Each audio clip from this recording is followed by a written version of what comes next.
All right, this is module 32, use proportions. One of the things that you're going to be doing in this particular module is you're going to be comparing corresponding parts or certain parts of figures. And the very cool thing about this is that there are many different ways of doing it. So you can have multiple works that are shown that are different but get to the right answers. So what I tell you in this first example, and we're going to be using proportions to actually set this up. So it says in the diagram, Mn is a ratio to Rs equals Np, which is a ratio to St. So writing for true proportions, I know that Mn and Rs are these corresponding parts, Np and St are these corresponding parts. So what I can do is just plug in my values. Now, the thing is that there are several properties that can be associated with proportions. This is one property called the reciprocal property. Okay, so once I get my values here, so I have 8 over 10 is equal to 4 over x. What the reciprocal property says is that I can take the reciprocal of each one of these and it will still be equivalent. Now there's also another property that says I can do the interchangeable, which basically states that you can interchange the different parts. So for example, I could have, if you notice, from here to here, these two values switch sides. So my 10 came up here, my 4 came down here. This is called the interchangeable. Now we could have taken just this proportion here and solved it, but in this module you're going to need to know the reciprocal property. You're going to also need to know the interchangeable property and various other things that go along with that. So if we were to solve this, we just cross multiply. Again, make your peanuts. So cross multiplication, and if I do that, I get the value is going to be 5. So just in case you want to check your work and see if it's correct, you've got 40 is equal to 8x. When you divide and solve, you get x is equal to 5. Okay, so I have another example, and I tell you, and this is again another multiple amounts of ways to actually solve this. So I tell you in the diagram that BD's ratio to DA is equal to BE's ratio to EC. I set up the proportion. So all I really have to do is I have to plug in my values that I know. So BD's length, you have to actually take off, because I know the entire length here is x. I have to take off this little 3 part here, which means that I have to get x minus 3. The DA's length is 3. That is equivalent to BE's length, which is 18. And then I have EC's length, which is 6. If I cross multiply and solve, you get 6x minus 18. I did distributive property, just to kind of skip some steps, is 54. We got 6x is equal to 72, and we got x is equal to 12. So that's just setting it up and plugging in values. Just to kind of show you, there are multiple different ways of doing this. The other way you could do it, I gave you the actual proportion, but once you know that proportion is true, you can also split this up into big triangles and little triangles. So this is what I did here, and I have the big triangle is BC is going to be 24 and BA is going to be x. In the little triangle, BE is going to be 18 and BD is going to be x minus 3. So what you can do is you can do the corresponding sides. So for example, I set up this side to this side, which means that you have to do the exact same thing on the other part, this side to this side. And I set up that proportion, I can cross multiply and solve and get the exact same thing. I get x is equal to 12.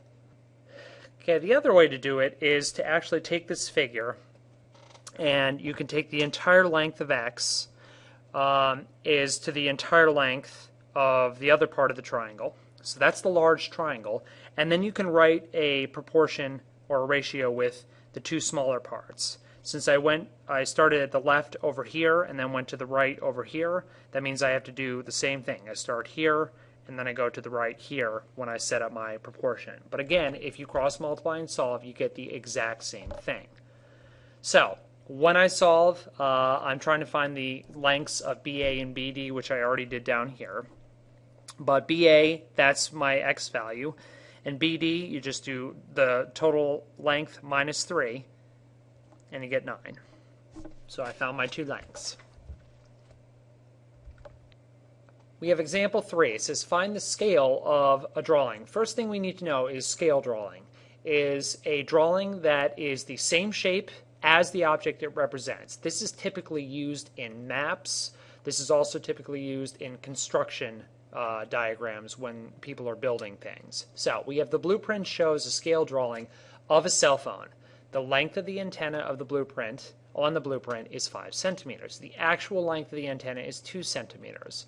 What is the scale of a blueprint? Well, first thing you have to do is you have to set up the ratio of the length in the drawing to an actual length, then rewrite the ratio so the denominator is 1. That's the main thing with scale. You need to have something to 1. So when I do this, length of blueprint to length of the antenna, I get 5 centimeters to 2 centimeters. Now what happens? The centimeters cancel out, so those go away, and we want to get a 1 in the denominator, so that means we have to divide the top and the bottom by 2, and I get 2.5 to 1 is the scale. So this is your scale in this particular one. So we would say the scale of the blueprint is 2.5 centimeters to 1 centimeter.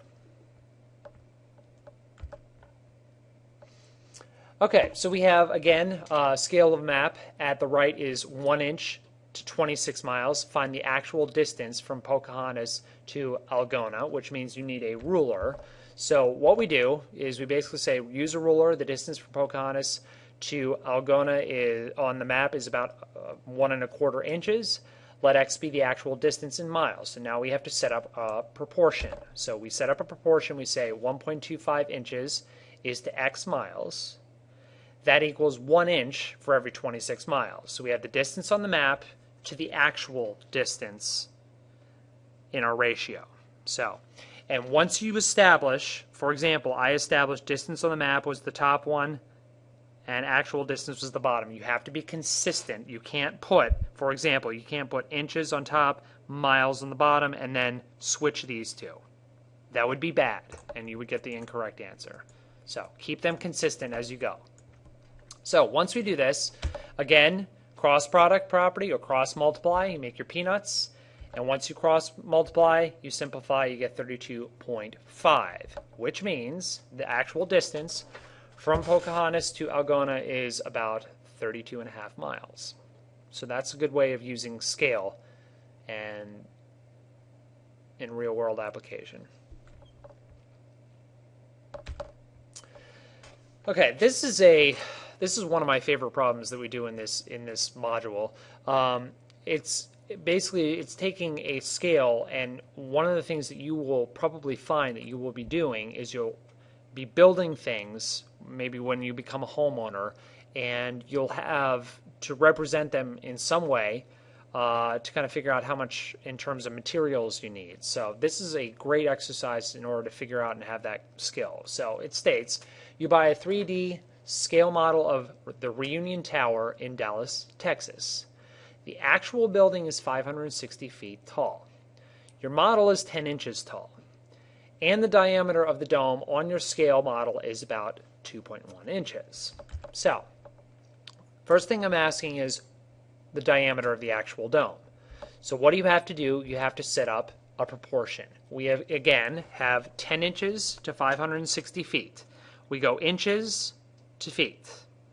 And you need to make sure that you have, again, inches to feet, inches to feet.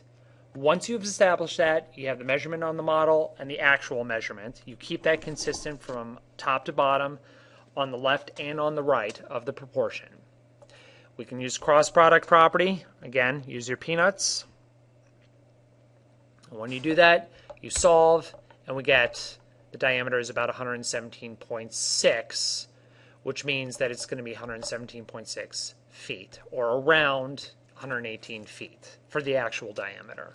So it's a good way to kind of guesstimate or see what an actual figure is by using model versus real measurements.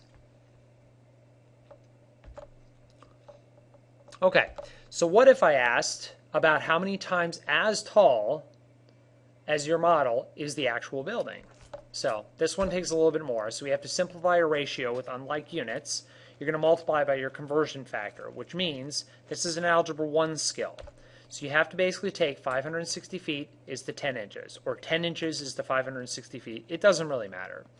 But when you're converting it, you need to make sure you have your like units across from each other. Why do you have your like units across from each other? Because you want them to cancel out.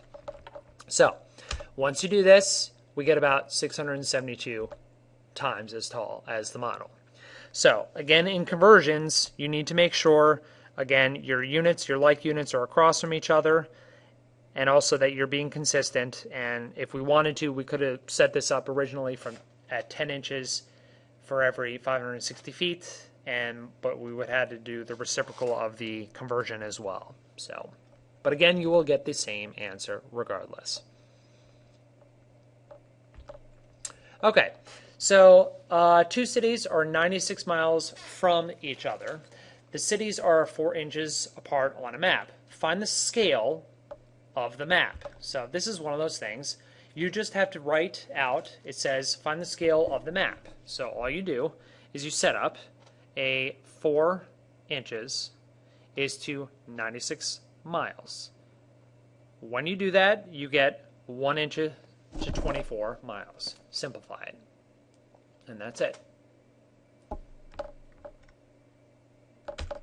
So what if your friend has a model of the Reunion Tower, this is of the previous example that we just did, that is 14 inches tall.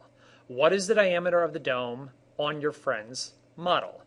So what I'm going to do is I'm going to give you the answer to this, and I want to see if your work matches up and you actually get the same answer, because this is very similar to the one that we just did in the previous slide. So the answer is about 2.95 inches, or about 3 inches.